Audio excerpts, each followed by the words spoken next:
Good afternoon, I'm Brian Reagan. This is Tyler Kelly. And today we are in Isaiah 58, verses 1 through 9. Tyler? Cry aloud, spare not, lift up your voice like a trumpet. Tell my people their transgression, and the house of Jacob their sins. Yet they seek me daily, and delight to know my ways, as a nation that did righteousness, and did not forsake the ordinance of their God. They ask of me the ordinances of justice, they take delight in approaching God. Why have we fasted, they say, and you have not seen? Why have we afflicted our souls, and you take no notice? In fact, in the day of your fast you find pleasure, and exploit all your laborers. Indeed, you fast for strife and debate, and to strike with the fist of wickedness. You will not fast as you do this day, to make your voice heard on high. Is it a fast that I have chosen, a day for a man to afflict his soul? Is it to bow down his head like a bulrush, and to spread out sackcloth and ashes? Would you call this a fast and an acceptable day to the Lord? Is this not the fast that I have chosen, to loose the bonds of the wickedness, to undo the heavy burdens, to let the oppressed go free, and that you break every yoke? Is it not to share your bread with the hungry, and that you bring to your house the poor who are cast out? When you see the naked, that you cover him, and not hide yourself from your own flesh. Then your light shall break forth like the morning, and your healing shall spring forth speedily, and your righteousness shall go before you. The glory of the Lord shall be your rear guard. Then you shall call, and the Lord will answer. You shall cry, and he will say, Here I am. All right. Yeah, they should have started verse 10 or the end of verse 9. This is true. So, what we have going on is we have the Jews stuck in religion. Okay? They fast, and they're so proud to be fasting. Jesus will deal with this in the Sermon on the Mount. He says, when you fast to be seen of men, you have your reward. He says, instead, put oil on your hair, wash your face, put on your good clothes, clean up, shave. So he didn't tell them to shave back then. They all had beards. I know. So I'm putting it in our vernacular. Dress up, dress well, clean yourself up. And don't go around looking like you're hungry and poor and, oh, I'm fasting. So people go, oh, wow, he's holy, he's fasting. That's what Jesus means when he says, don't be going around telling people you're fasting. That is not the same as if, you go to someone's house to visit and they offer you a slice of double German chocolate cake with extra, frosting by, 2 pounds per slice. And you go, no, I'm fasting, I'm sorry. But next week I'll come back, I'll happily eat some with you. That's not the same. Okay, and what did they do on their fast? They made life harder on the other people. I'm fasting, you're not. I'm holy, so I'm going to make life miserable for you because I'm miserable. What? And you're not miserable with me, so therefore I want to make you as miserable as I possibly can. Exactly. And he asks the question. He says, "Is this a fast day that's acceptable to the Lord? Y'all make life worse.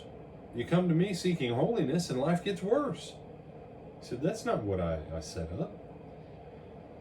And what happens in verses 6 through 9, in many ways, is the outline of the gospel. That when we take a break from the things of the world that satisfy our flesh, which is ultimately the point of fasting, here's what he says. Loose the bonds of wickedness. Stop being bad. Undo heavy burdens. Quit making life harder on people than it needs to be. Let the oppressed go free. Forgive people's debts. That's the oppression that he's talking about there. Oh no, he's talking about slavery. No, he's not. That you break every yoke. That's talking about the slavery. You see, there's the oppression of sin and wickedness. There's the oppression of undue hard labor. There's the oppression of financial debt. And then there is the enslavement of your fellow man. And the Lord says, if you want to fast, why don't you do these? These matter to me. Because you remember, Tyler, what was the one thing on earth that God exempted from man's dominion? The tree of knowledge of good and evil. What was the one thing that God exempted from man's dominion? Not prohibited, exempted. Don't remember. He named all of the beasts, and he named the wide categories of trees and vegetation. And he said, all this you have dominion over. But the one thing he excluded was his fellow man. Man was never meant to lord over other man. It wasn't made to be that way.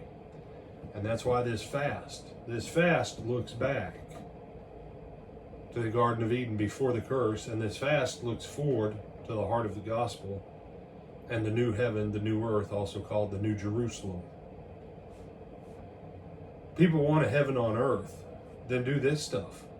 Look, dude, you don't understand. They owe me $5,000. Then let it go. But I need that money. Well, have you gotten by without it after you loaned it to him? Well, I really couldn't have afforded to loan it to him. So then why'd you loan it to him? Look, man, you're meddling. Yeah, I know, because Jesus says don't loan. He says give. That way what? You're not in oppression. You're not enslaved as a lender by lending to others. And they're not enslaved as a borrower. Just give. Don't make things harder on people than it has to be. Tyler, are we supposed to be people of blessing or cursing? Blessing. Blessing. This is how you start to become a blessing. It's not just a New Testament thing. It's a Garden of Eden thing that's repeated throughout the Old Testament. And it takes on a new shape in the person of Jesus Christ in the New. Do you have anything else you want to add to this, my brother? No, sir. I'm Brian Reagan. This is Tyler Kelly. We bid you good afternoon, Lord willing. We'll see you back at 8 o'clock for Twilight Talks on Baptism.